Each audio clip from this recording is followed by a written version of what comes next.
Je suis très heureux de vous retrouver pour une nouvelle édition de Flash sur la MIFA Production. Mesdames et messieurs, bonsoir et bienvenue.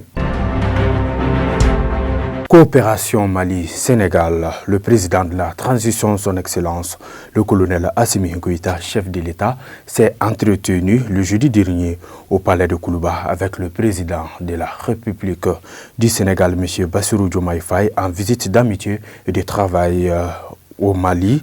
C'était l'occasion pour les deux chefs d'État d'échanger sur les relations bilatérales et multilatérales entre les deux nations.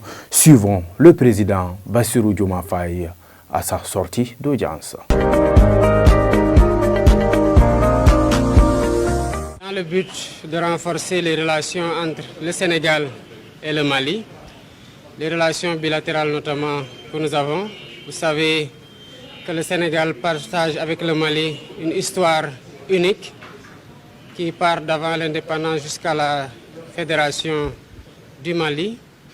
Et je suis venu dans le cadre de la continuité de ces relations que nous voulons renforcer sur le plan diplomatique, sur le plan commercial et sur le plan de la concertation pour la prise en charge de tous les défis que nous partageons en commun, à savoir le terrorisme, la lutte contre les trafics illicites, notamment la traite des êtres humains, les trafics de drogue, mais aussi la lutte contre la criminalité transfrontalière de façon générale. Et nous avons d'autres défis que nous devons relever ensemble, à savoir les défis écologiques au niveau de la Falémé. Vous savez que nous partageons une ressource précieuse, à savoir l'eau, avec le fleuve OMVS, avec le Mali. Et nous avons d'autres défis communs liés à la prise en charge des aspirations de nos peuples. Vous savez que par l'histoire, la géographie et les liens historiques, le Sénégal entretient des relations privilégiées avec le Mali. Et je suis venu dans ce cadre-là et je me réjouis de l'accueil qui m'a été réservé au Mali ainsi qu'à la délégation qui m'accompagne.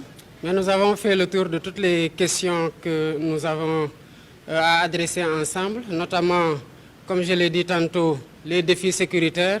Nous avons un héritage des pères fondateurs qui ont eu une vision qui a été certainement très secouée, qui a été mise à rude épreuve, mais que nous avons aussi la responsabilité de transmettre intact ou en meilleur état. De Safo, le président de la transition, son excellence, le colonel Assimi Goïta, a lancé les travaux de construction du central pour 15 mois sur une superficie de 228 hectares qui sera construit par les Chinois.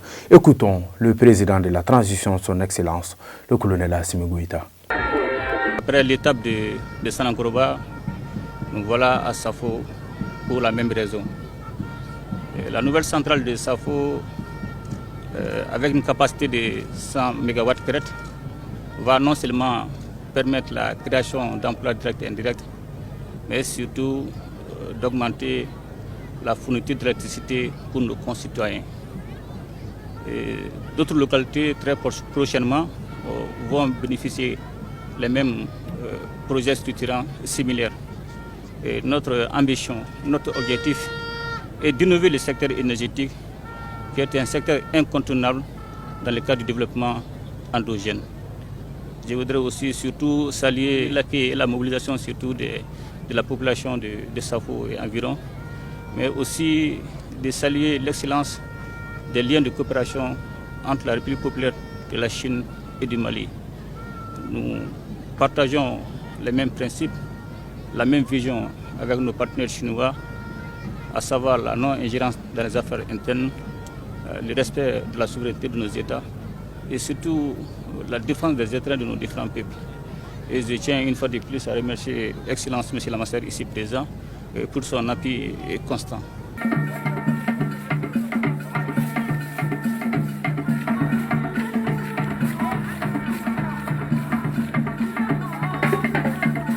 Son Excellence, le colonel Assimi Goïta a reçu en audience le président de la Commission de l'Union économique et monétaire ouest-africain, Abdoulaye Diop. Également était présent à cette rencontre le ministre de l'économie et des finances, Alousé Sanou, ainsi que des membres du cabinet de la transition. Pour plus de précision, écoutons les propos retenus au cours de la rencontre. C'était un point important que nous avons eu à aborder, à discuter, voir ensemble ce que nous pourrons faire pour que la Commission, l'Union, puisse continuer à appuyer le Mali dans, disons, les actions à mener pour faire face à tous ces défis. Naturellement, cette audience a été l'occasion aussi pour faire la situation économique de notre union. Donc une union qui est caractérisée par une certaine résilience et une dynamique économique avec des taux de croissance qui restent assez élevés, une inflation qu'on commence à maîtriser après la flambée qu'on a connue en 2022 et les autres agrégats qui évoluent favorablement. Et dans cette dynamique aussi,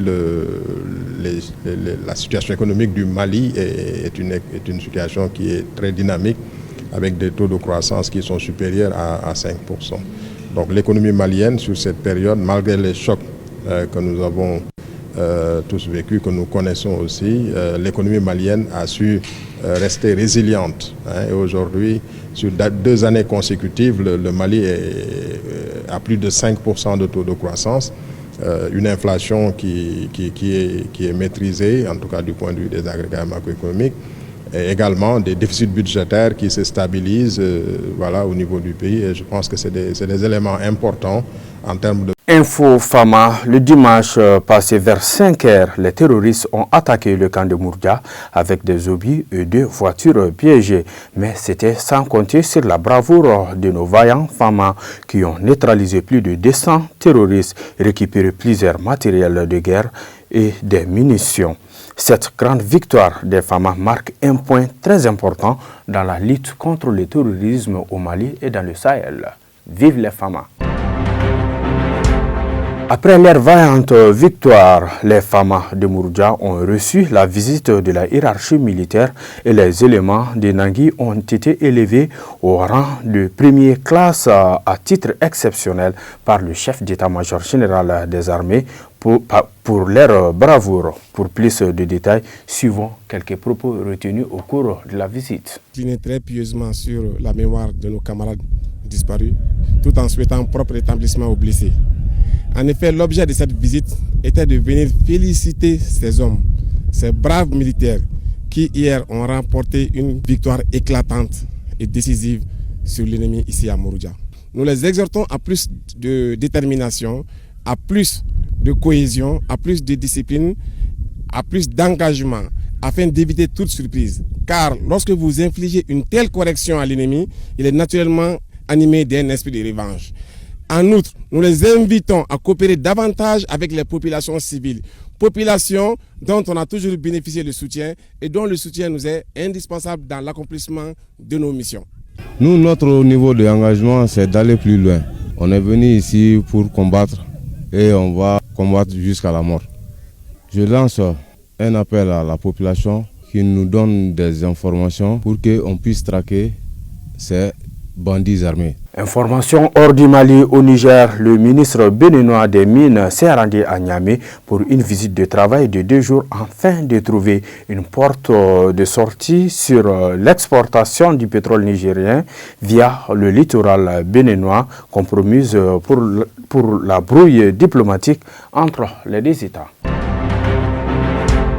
Le nouveau gouvernement de la République démocratique du Congo a été dévoilé le mercredi dernier, plus de 5 mois après la réélection du président Félix Tshisekedi et près de 2 mois après la nomination de la première ministre.